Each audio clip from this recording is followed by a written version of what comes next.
Свыше 612 миллионов рублей – это общая сумма пожертвований газовиков в этом году. Большую часть этих средств, $500 миллиарда, в рамках договора компания «Газпром Трансгаз Ухта» направляет на восстановление воздушной гавани «Жемчужины Севера». Этот объект в списке первоочередных задач изначально стоял под номером 1.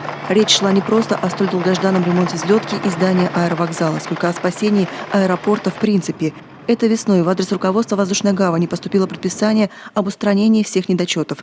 Их невыполнение грозило аэропорту закрытием. Если бы мы этим аэропортом не занялись, просто аэропорт Ухты, насколько я понимаю, он был бы закрыт просто-напросто. Его бы у нас не было. Поэтому я думаю, что здесь мы абсолютно подошли своевременно к решению этого вопроса. Мы один из практически единственный регион в Российской Федерации, где аэропортовое хозяйство не является имуществом федерального уровня, а является имуществом региона. И поэтому проблема ремонта для нас носит достаточно обременительный характер. И говоря об аэропорте Ухта, должен сказать, что мы действительно в рамках предписания от 6 апреля мы вставали перед проблемой закрытия указанного аэропорта.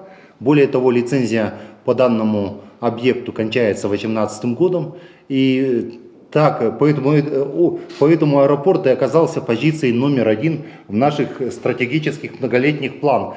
Ухтинский аэропорт был построен в 1970 году. С тех пор он пережил лишь один косметический ремонт, да и тот еще в советский период. С годами здание ветшало, как и сама взлетно-посадочная полоса. Последний раз ее основательно ремонтировали в 1991-м. С тех пор, чтобы поддерживать в эксплуатационном состоянии, лишь заделывали швы и трещины. И потому последние несколько лет все 4 суток на асфальте взлетки заставлял всерьез нервничать любого командира воздушного судна.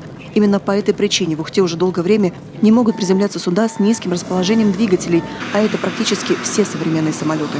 К нам просились компании Нордавиа на Боингах летать в Москву.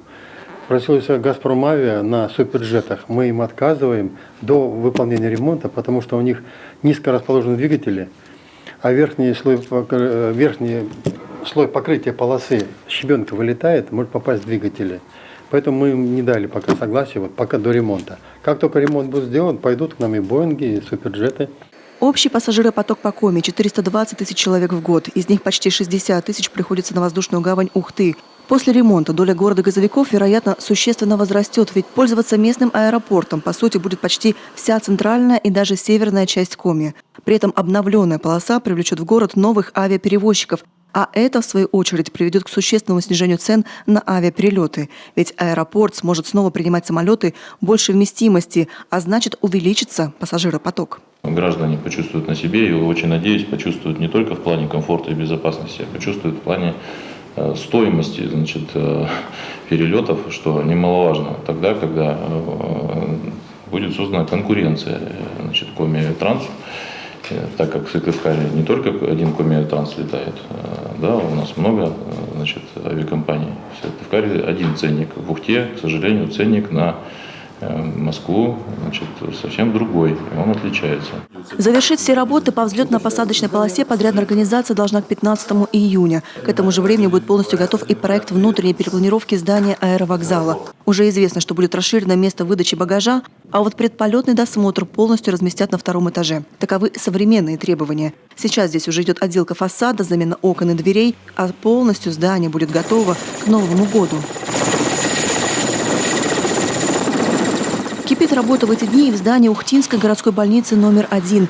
Этому учреждению в рамках договора пожертвования газовики выделяют свыше 112 миллионов рублей. Ранее на деньги «Газпром Трансгаз Ухта» здесь уже были отремонтированы несколько отделений, и эта работа будет продолжена.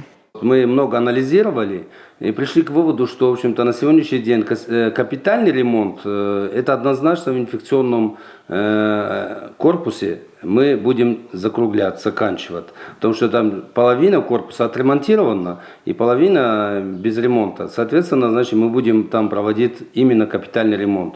Также в лор-отделении тоже капитальный ремонт. А все остальное, наверное, нам придется. И, наверное, онкология тоже капитальный ремонт. Задача в первую очередь привести в соответствие палаты. Ремонт проведут в отделениях функциональной диагностики, травматологии, гастроэнтерологии, а еще в терапевтическом отделении и операционной. Любовь Лапина, Олег Остромин, телеканал Юрган.